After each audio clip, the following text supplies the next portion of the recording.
जी अस्सलाम वालेकुम। आज का हमारा टॉपिक है एडिक्टिव ड्रग्स और आज के लेक्चर में हमने एडिक्टिव ड्रग्स के बारे में डिटेल से पढ़ना है। आज के लेक्चर में हम एडिक्टिव ड्रग्स की 4 कैटेगरीज की बात करेंगे। Will be talking about sedatives, हम इस सेडेटिव्स के अलावा जो है नार्कोटिक्स की बात करेंगे, हेलुसिनोजेंस की बात करेंगे और finally will be talking about marijuana as well.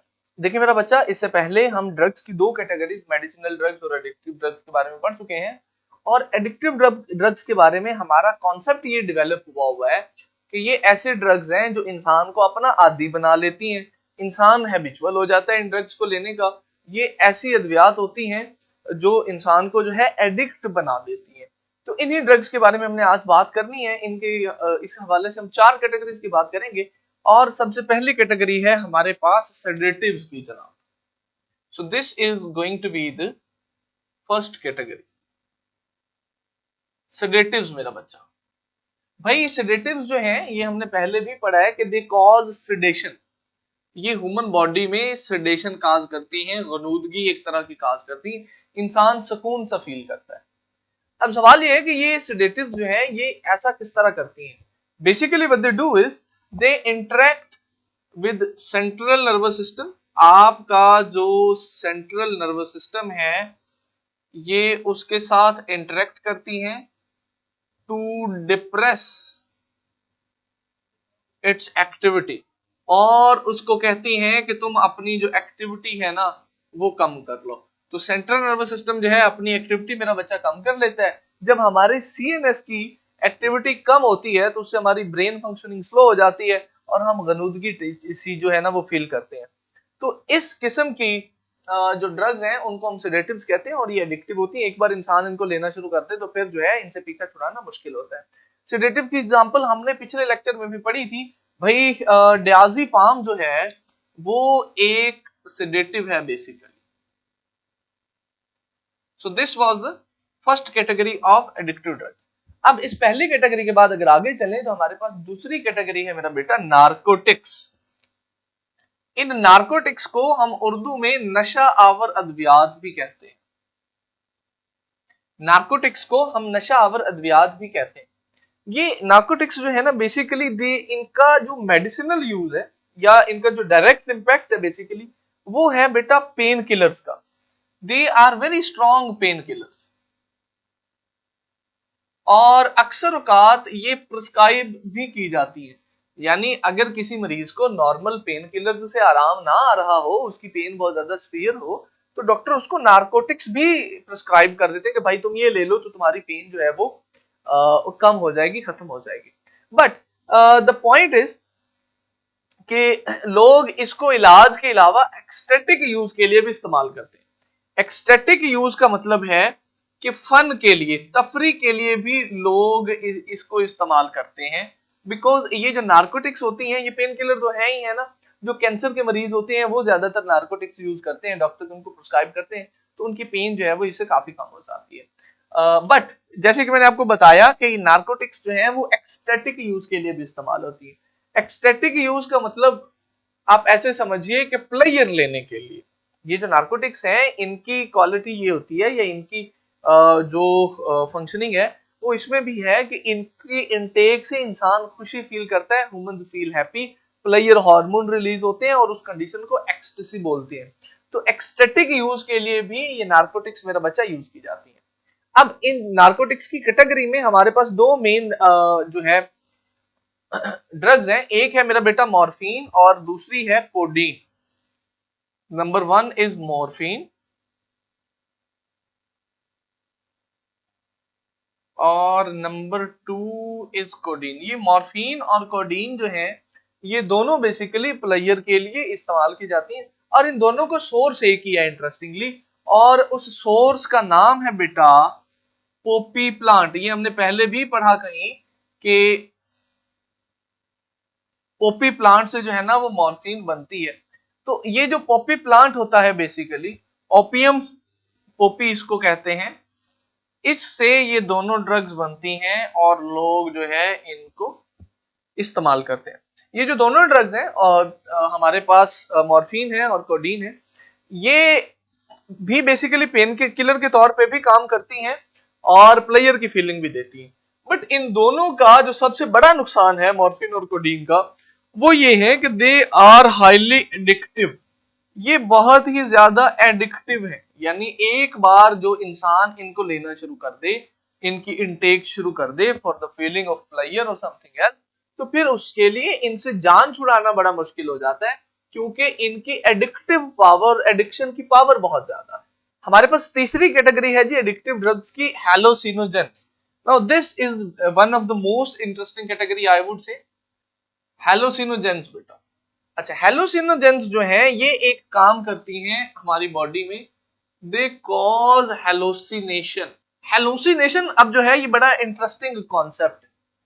Hallucination का मतलब ये है कि आपको लगता है कि कुछ हो रहा है जो एक्चुअल में नहीं हो रहा होता। अगर हम हेलोसिनेशन की डेफिनेशन करें तो ये बनती है कि they are basically the perceptions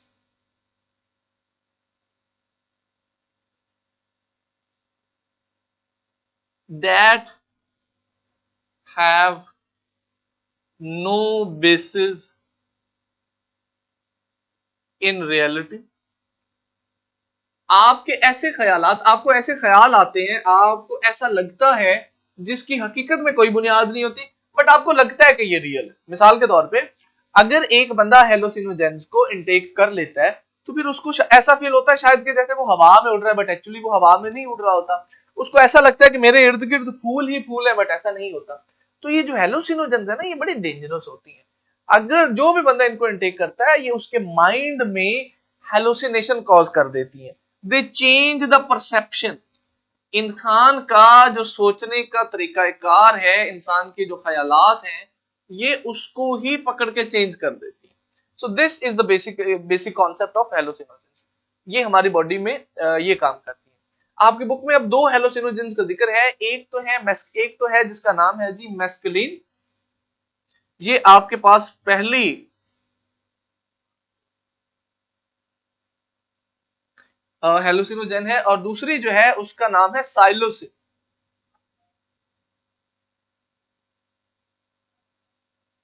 mescaline जो है वो एक प्लांट है जिसका नाम है कैक्टी, उससे हासिल की जाती है। और जो साइलोसिन है वो बेसिकली एक मशरूम से हासिल की जाती है।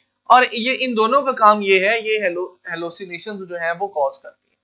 अब आप ये सोच रहे होंगे कि सर इन सब मेडिसिन, इन सब चीजों का तो फायदा ही है, इधर प्लेयर की फील आ रही है, इधर आपके ख्यालात ही चेंज हो गए, आपको सब अच्छा अच्छा फील हो रहा है, तो ये तो सारी अच्छी चीजें है ना, इनका नुकसान क्या है? देखिए, एक बात समझ लीजिए कि इनका नुकसान ये है कि ये एडिक्टिव है। फिर आप इनको छोड़ नहीं सकते। जब आपने एक बार इनको इनटेक करना शुरू कर दिया तो, और अगर आप इनको इनटेक करेंगे नहीं तो फिर आपकी बॉडी नॉर्मली फंक्शन नहीं करेगी। इसके अलावा इनका शॉर्टर टर्म में तो आपको फायदा होता है कि भाई एक प्लेयर की फील आती है, या जो है वो इंसान रिलैक्स हो जाता है, या थोड़ा सा ड्राउजी हो जाता है। But in the longer term इनका बहुत ज्यादा नुकसान होता है। ये आपके नर्वस सिस्टम को डैमेज कर देती हैं, आपकी इंटेलिजेंस, आपकी थिंकिंग पावर कम हो जाती है, आपके जो ऑर्गन्स हैं वो जवाब देना शुरू कर देते हैं, आपकी बॉडी की जो रेजिस्टेंट है, आपका जो इम्यून सिस्टम है वो वीक हो जाता है। तो इनके बहुत ज्यादा साइड इफेक्ट्स भी हैं बेसिकली। ओके जी, इसके अलावा अगर हम बात करें तो हेलोसिनोजेंस और भी कुछ एक्शन परफॉर्म करती हैं। ये आपके सिंपैथेटिक नर्वस सिस्टम पे इंपैक्ट करती हैं जी। हमने पढ़ा पेरिफेरल नर्वस सिस्टम का हिस्सा है ये सिंपैथेटिक नर्वस सिस्टम। आ अब इसमें क्या होता है, सिंपैथेटिक नर्वस सिस्टम में हमने पढ़ा हुआ है, पीपल जो है वो डायलेट हो जाते हैं, ब्लड प्रेशर जो है वो आपका बढ़ जाता है, वो जो इमरजेंसी सिचुएशन होती है। तो बेसिकली जब आप हेलोसिनोजन ले लेते हैं तो आपकी बॉडी एक इमरजेंसी स्टेट में चली जाती है। हमारे पास जो आखिरी कैटेगरी है बेटा एडिक्टिव ड्रग्स की, वो है जनाब मैरिजुआना। अब मैरिजुआना जो है ये बेसिकली एक हेलोसिनोजेन ही है, यानी ये हेलोसिनोजेंस की टाइप ही है,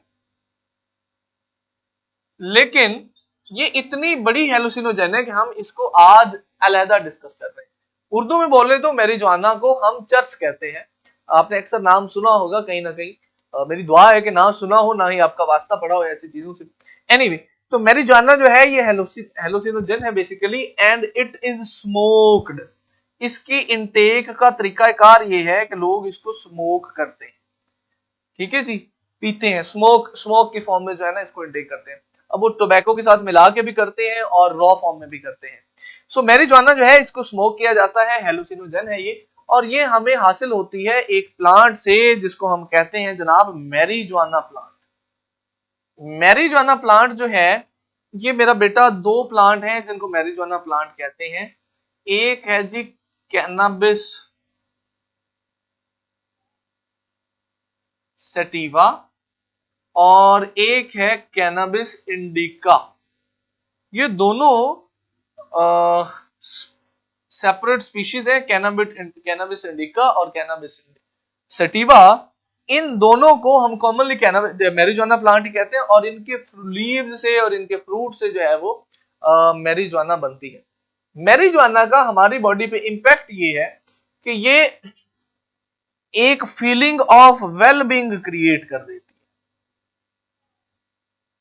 आपकी बॉडी में। आप मैरिजुआना इनटेक कर लेंगे तो आपको सब अच्छा अच्छा फील होगा, you will feel easy, you will feel relax, इस तरह की फील होती है। बट लॉन्ग टर्म में अगर लोग ज्यादा इसको कंटिन्यू करें मैरिजुआना के इंटेक को, तो फिर इसके लॉन्ग टर्म इंपैक्ट्स नहीं है। और लॉन्ग टर्म इंपैक्ट्स में एक तो इंपैक्ट है जी less production of sperms. Males में जो स्पर्म की प्रोडक्शन है, अगर मैरिजुआना इंटेक करते रहे मेल्स, तो स्पर्म की प्रोडक्शन कम हो जाती है। एंड सेकेंडली जो शॉर्ट टर्म मेमोरी है वो लॉस हो जाता है। यानी वो लोग जो मैरिजुआना इंटेक कर रहे होंगे उनका शॉर्ट मेमोरी लॉस हो जाएगा।